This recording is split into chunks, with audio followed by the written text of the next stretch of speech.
freed Hamas detainees have called for an end to the war and the urgent return of 59 remaining detainees.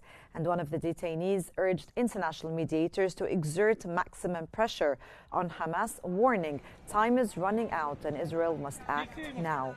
Israel and Hamas blamed each other for violating the truce, which had largely held since January, providing temporary relief to Gaza's 2.3 million residents amid widespread destruction. For 484 days, I was held in inhumane.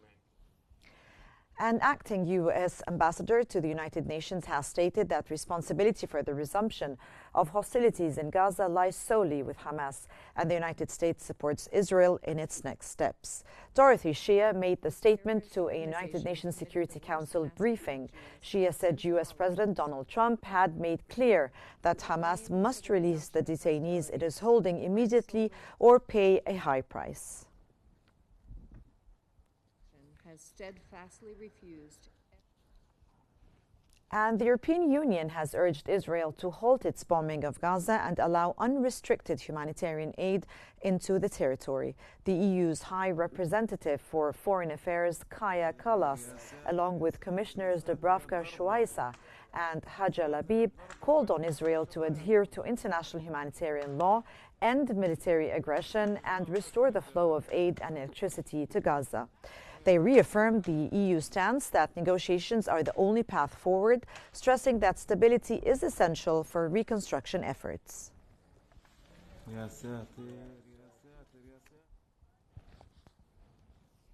A World Health Organization representative has warned that Israeli airstrikes are worsening Gaza's already critical shortage of medical supplies.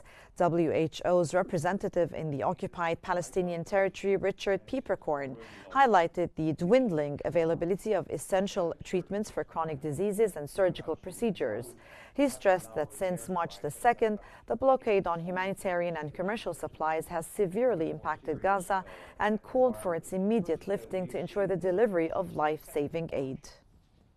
The entry of all humanitarian commercial supplies into Gaza. UN Secretary General Antonio Guterres has reaffirmed the United Nations' role in pushing for a ceasefire, humanitarian access, and the release of detainees in Gaza. Speaking in Geneva, Guterres stressed that the UN will not abandon these efforts. He condemned the intolerable suffering of the Palestinian people, highlighting the ongoing airstrikes that have killed hundreds and the continued blockage of humanitarian aid. That the role of the UN is to do everything.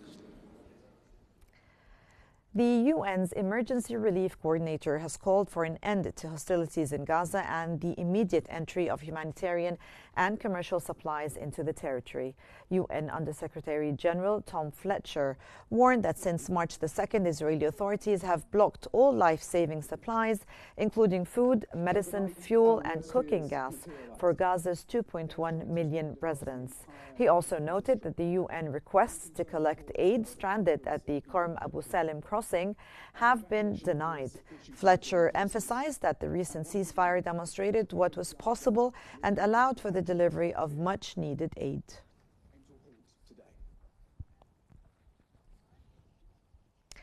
The UN Human Rights Office has accused Israel of expanding and consolidating settlements in the occupied West Bank in violation of international law.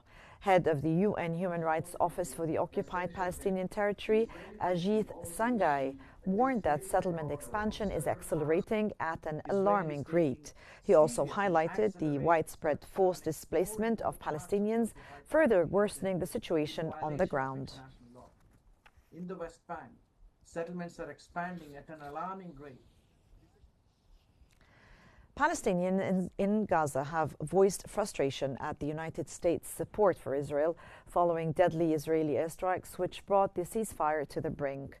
In Washington, a White House spokesperson said Israel had consulted the U.S. administration before it carried out the strikes.